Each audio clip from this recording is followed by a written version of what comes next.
At the heart of every story lies a decision, a twist of fate that changes everything. I used to believe in the fairy tales of love, trust, and shared dreams. But when betrayal hit close to home, it reshaped my world in ways I could never have imagined. This is a tale of corporate challenges, hidden vendettas, and personal revelations.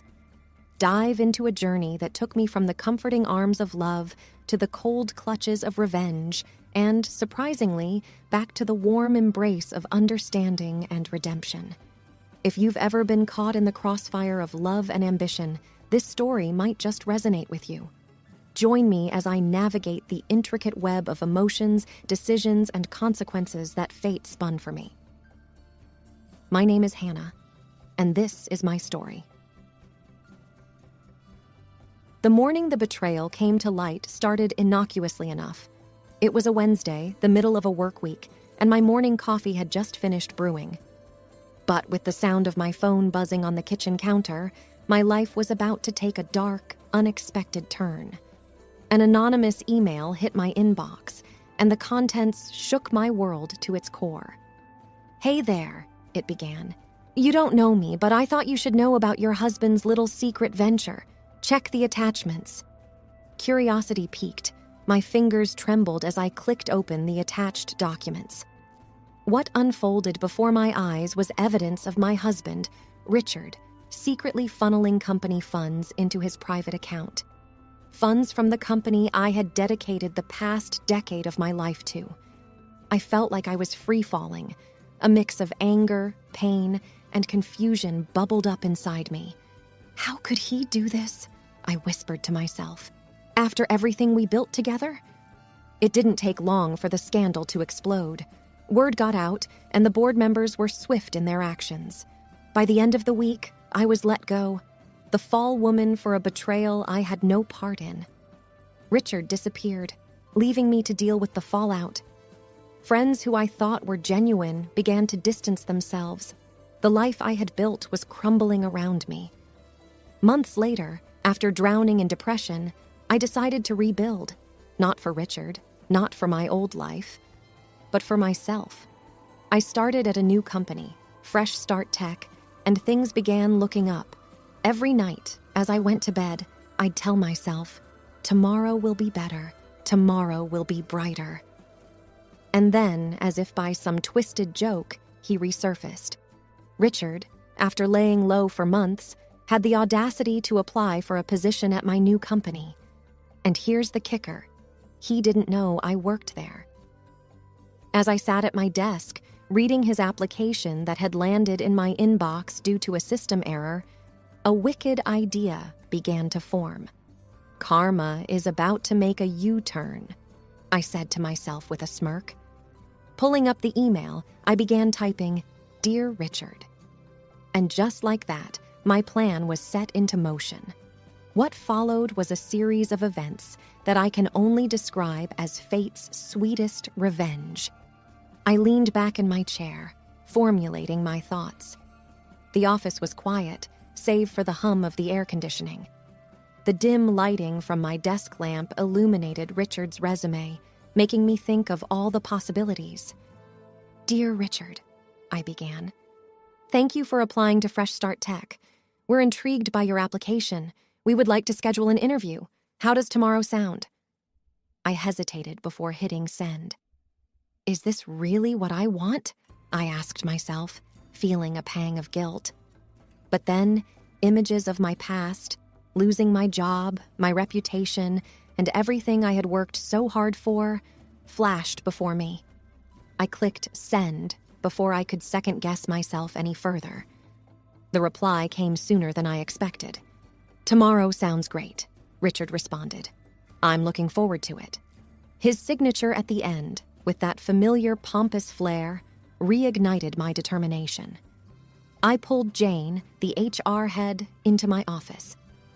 "You remember Richard, right?" I began, explaining the whole fiasco and my plan to her. Jane, a fierce protector of her employees and a woman scorned once too often herself, was immediately on board. "Let's make him squirm," she said with a wicked grin. The day of the interview, I felt an odd mix of excitement and anxiety. My heart raced as I took my position behind the one-way mirror of the observation room, adjacent to the interview area. Jane was to lead the interview, but I would be watching his every move, every reaction. Richard walked in, looking as confident as ever. The arrogance in his stride was just as I remembered.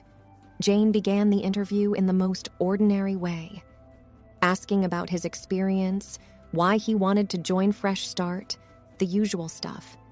But then, the questions started becoming more personal. "How would you handle betrayal from someone you trust?"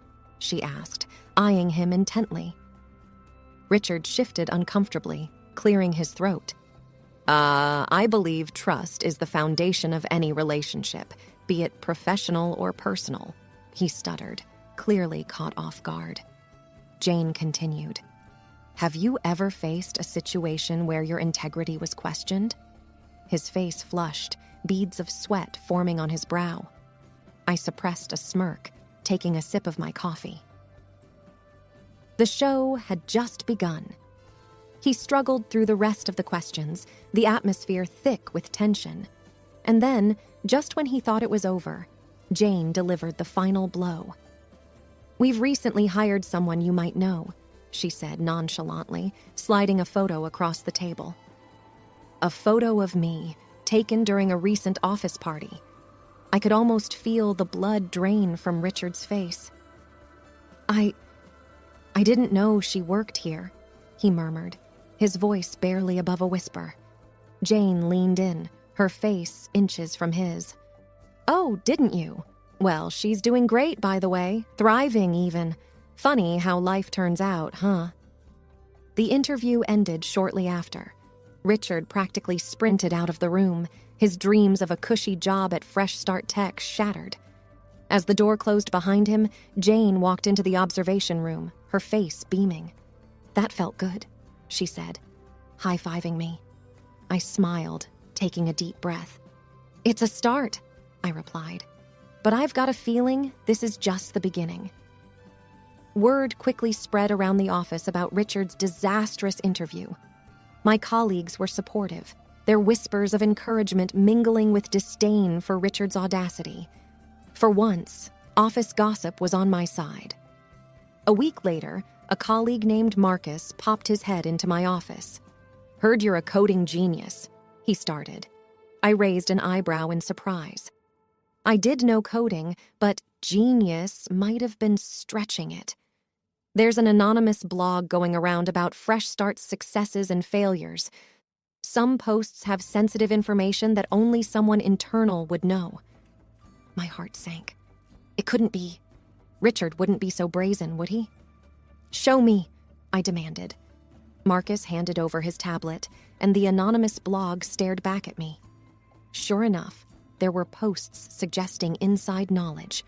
One post even hinted at my past, with just enough vagueness to stoke curiosity without outright stating facts. I thought back to Richard's technical prowess. He wasn't just good, he was excellent. Tracing him would be a challenge. I need to figure out who's behind this, I said to myself, my determination rekindling. Over the next few days, I dove deep into the virtual world, dusting off old coding skills and seeking help from hacker forums. I was up against a mastermind, but two could play that game. Late one night, as I pored over lines of code and server logs, a breakthrough came. An IP address, hidden behind layers of encryption, pointed to a familiar location. Richard's old office space, which he had converted into a makeshift apartment post our fallout. Now, with evidence in hand, I needed a plan. I called Jane and Marcus, and together, we hatched a strategy. Using the blog as bait, we would create a fake company scandal, something so juicy Richard wouldn't be able to resist posting. Over the next few days, fabricated emails about a potential merger, one that would jeopardize hundreds of jobs, were strategically leaked where Richard could find them. As expected, the story was up on his blog within hours. The trap was set. As the story exploded online, our fictional narrative played out perfectly. Employees, in on the ruse, expressed faux outrage on social media, amplifying the chatter. Every local news outlet was talking about the upcoming merger at Fresh Start Tech. By now, Richard was probably reveling in his perceived success, believing he had inflicted maximal damage. But our team was only getting started. Jane used her media contacts to hint that the whistleblower might be a disgruntled ex-employee with a personal vendetta. The focus slowly shifted from the scandal to the mysterious blogger. Then, Marcus approached me with a wild idea. "What if we can tie him up financially too?" he mused. I was intrigued. Marcus explained that with Richard's technical expertise, he had to be using a VPN and other premium tools to keep his activities covered. Tools that weren't free. With Marcus's knowledge in cyber forensics, we could trace back his digital payments. The task was daunting, but the duo of Marcus and myself was relentless. Days turned into nights as we scoured the depths of the internet, chasing down the breadcrumbs Richard had unwittingly left behind. One afternoon, amidst a pile of payment gateways and masked transactions, a clue emerged. A single payment to a premium VPN service linked to an account under a pseudonym King Richard used in college. Jackpot. But how would tying him to a VPN payment make a difference? Here's the twist. Using VPNs for malicious activities violated the terms of service of most providers. If we could prove Richard's misdeeds and report them, not only would he lose his cover, but he would also face hefty fines. Gathering all our evidence, we approached the VPN provider. To our delight, they were extremely cooperative, condemning any misuse of their services. Within days, Richard's service was terminated and a significant fine was levied on him. We didn't stop there. We also sent all our findings to other tools and services he had used, ensuring a domino effect of penalties and account closures. Meanwhile, the fake company scandal had served its purpose. The media had grown suspicious, and when no concrete proof of the merger surfaced, they realized they'd been played. Articles began popping up, discrediting the mysterious blogger and his dubious sources. Feeling the heat, Richard finally posted a retraction on his blow, apologizing for spreading misinformation. However, the damage to his credibility was done. His reputation as a reliable source was in tatters. One evening, as I relaxed in my living room, a soft chime alerted me to a new email. The sender, Richard, the content, an apology. He wrote about his regret, his realization of the harm he'd caused, and his desire to make amends. I sat there for a long while, staring at the sincere words on the screen. Part of me wanted to gloat, to revel in the satisfaction of my revenge. But another part, a part I had tried to suppress, remembered the love we once shared. Torn between past emotions and the pain of betrayal, I finally typed a short response. Apology noted. Fresh Start Tech began to flourish in the weeks that followed. Our fake scandal not only brought us into the limelight, but inadvertently acted as free publicity. Applications poured in, sales skyrocketed, and morale around the office was at an all-time high. Yet, amidst the booming success, I couldn't help but feel a void, an emptiness that no amount of professional triumph could fill. After one particularly draining day, I found myself driving aimlessly through the city, lost in thought. The bright city lights, the buzz of traffic, and the distant hum of nightlife created a mesmerizing atmosphere. As I drove, my car seemed to have a mind of its own, guiding me to a familiar location, the coffee shop where Richard and I first met. The place held so many memories, from nervous first date jitters to late-night conversations, planning our future together. Walking in felt like stepping into a time capsule. The same vintage decor, the faint aroma of freshly brewed coffee, and a soft jazz number playing in the background transported me to a happier time. I found a secluded booth at the back and ordered our usual 2 cappuccinos with a hint of cinnamon. As I sipped my drink, the past played before my eyes. I remembered the good times, the dreams we built, and the life we once envisioned. But the lingering taste of betrayal overshadowed all the sweet memories. Lost in thought, I almost didn't notice him. Richard, sitting a few booths away, his face buried in a book. Our eyes met, and for a moment, time seemed to stand still. No words were exchanged, but a million emotions flitted across both our faces. Taking a deep breath, I walked over. "Mind if I join you?" I asked hesitantly. He looked up, surprise evident in his eyes, but he nodded. The conversation that followed was a roller coaster. We laughed, cried, reminisced, and confronted our demons. Richard explained his spiral into deceit, driven by a misguided desire to protect our future. He spoke of his guilt, his nights haunted by remorse, and the realization that he had destroyed the very thing he aimed to safeguard. I listened, my heart warring between anger and empathy. "Why come back? Why apply to fresh start?" I finally asked. He sighed. "It was a desperate attempt to correct my mistakes, to be close to you again. But I realize now that some bridges, once burned, can't be rebuilt." The hours flew by, and as dawn approached, a new understanding formed between us. We may not have a future together, but we could find closure and move on with our lives. Before parting ways, Richard handed me an envelope. "I sold some assets," he began. "This is to cover the funds I misused. It's not much, but it's a start." Opening the envelope, I found a check and a letter detailing his plan to repay every single cent he had taken, even if it took him a lifetime. As I walked away from the coffee shop, the weight on my shoulders felt lighter.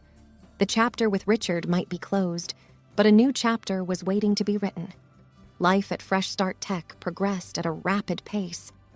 My revenge plot and the emotional rendezvous at the coffee shop seemed like distant memories.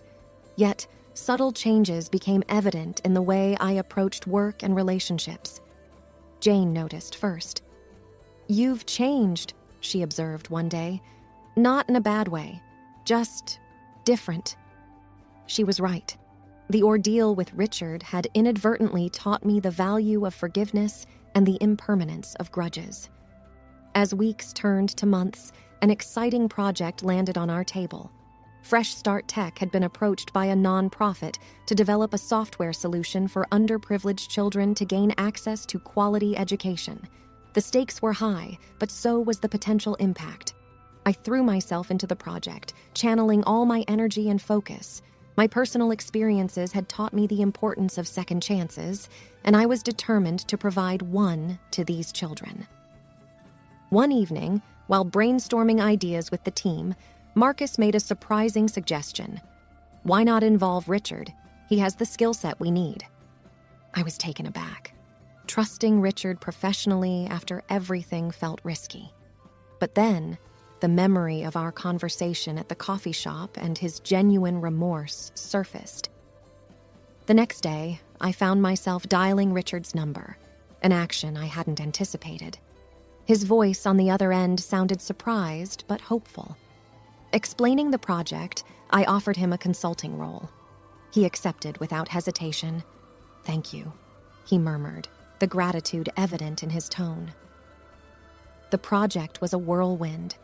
Days were filled with coding marathons, brainstorming sessions, and endless cups of coffee. Richard, true to form, was a genius. His expertise was invaluable, and it became clear that his involvement was crucial for the project's success. As the software took shape, something unexpected happened. The walls between Richard and me, constructed from pain and mistrust, began to crumble. We weren't returning to old romantic patterns, but a new, stronger bond of friendship and mutual respect emerged. The day our software launched was one of profound triumph. Thousands of children would benefit from it, and Fresh Start Tech received accolades for its philanthropic venture. At the launch party, Richard approached me, a bottle of our favorite champagne in hand. to new beginnings," he toasted. I nodded, clinking my glass against his, and to second chances. The journey had been long and tumultuous, from love to betrayal, revenge to forgiveness, and estrangement to camaraderie. But as I stood there amidst the celebration, I realized something crucial. Life is never a straight path. It's a series of twists, turns, and reroutes, but ultimately it leads us exactly where we're meant to be.